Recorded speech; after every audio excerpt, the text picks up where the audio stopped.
Welcome back to the Berserk Monster Manual, taking the Dungeons & Dragons-like approach and giving you the breakdown on all the fantastical and astral creatures in the manga Berserk. Today we're branching off from the last video talking about apostles and continuing into Pseudo-Apostles. And when it comes to them, things aren't as straightforward as it is with full-fledged apostles. Pseudos don't need a Bela or a trip to the astral world to gain any power. They are basically chosen by specific apostles. Also, each apostle creates different kinds of pseudos and creates them in a variety of different ways. It comes down to the specifics of the apostles themselves. But the basic idea behind it is that an apostle can take a human and enhance them with some kind of demonic energy or power, essentially manipulating them and their appearance. In most cases, the pseudos become devout followers of the apostle who enhance them and follow their will and commands. But it has also been seen that pseudos receive power without an understanding of the apostle that granted to them at all. Also, depending on the apostles, the pseudos either lose all willpower of their own or completely retain their original personality. To talk about the differences, you kind of have to look at different examples because it's not the same across the board for every pseudo. The first example we see of a pseudo-apostle was with a character named Zondark. Stupid Zondark. He is taken by the apostle only known as the Count, who spits a slug-like entity into Zondark and is able to control him and send him off to find Guts. The Count is also able to see and communicate through Zondark, basically treating Zondark like an extension of himself. It's basically like the Count using Zondark like a puppet.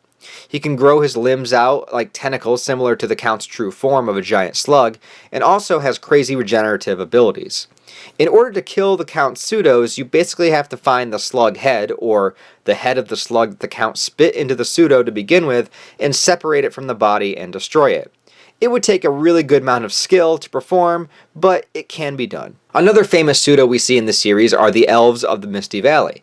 They are created by the apostle Rosine.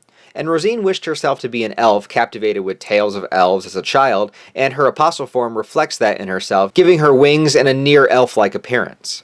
She wanted to make more elves of her own, and she abducted children and throws them into cocoons which corrupt and convert them into tiny elf-like creatures. Though they're the same size as elves and may appear to look like one from afar, up close we see they have a much more insect-like look to them, and basically all have similar personalities of obeying Rosine and enjoying and having fun. But in this case, the fun is eating people, eating livestock, causing chaos, and abducting more children.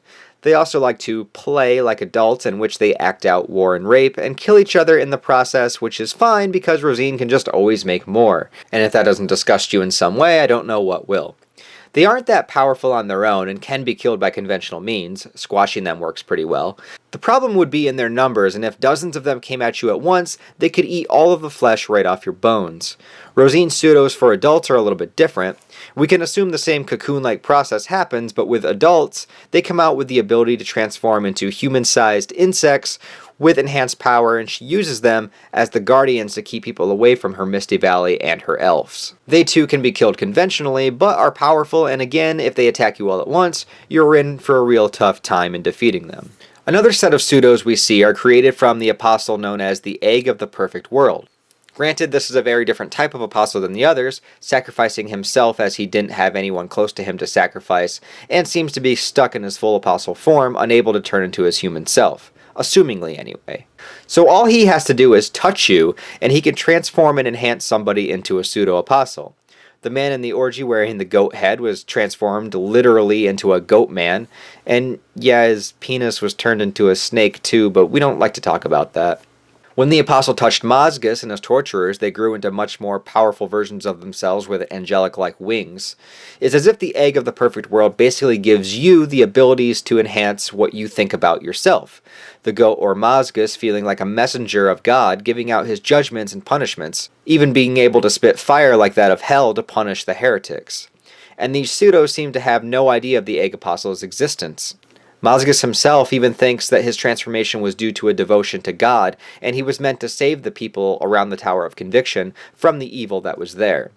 These pseudos seem way more powerful than anything we've seen thus far, and even took just about everything Guts had to defeat them, especially Mazgus, who was able to create an iron-like protection around his entire body, only leaving a few vulnerable spots for Guts to exploit. And after Ganishka, an already extremely powerful apostle, went through a Baalit-like process a second time, turning him into a godlike being and losing most of his sanity, he was stepping on his Kushan followers unknowingly, and through that they rose up again in the image of Ganishka himself, basically becoming mini versions of him as his pseudos. Mindless and basically trying to kill anything and assimilate more. Also hard to kill, especially with the sheer amount of them that were created at one time. And there are so many more apostles who we never see make pseudos. Zod, Irvine, Grunbeld, Raxus, Locus.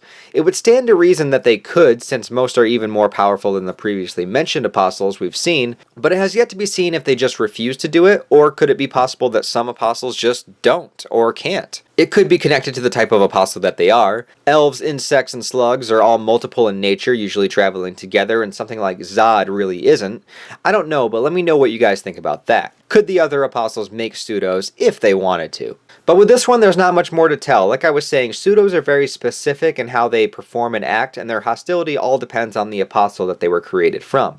But even so, in general, they still are some of the most dangerous opponents in the Berserk world. As always, guys, thank you so much for watching this video. Please give it a like, a thumbs up, comment down below if you want to, subscribe if you want to, and I'll catch you guys in the next video.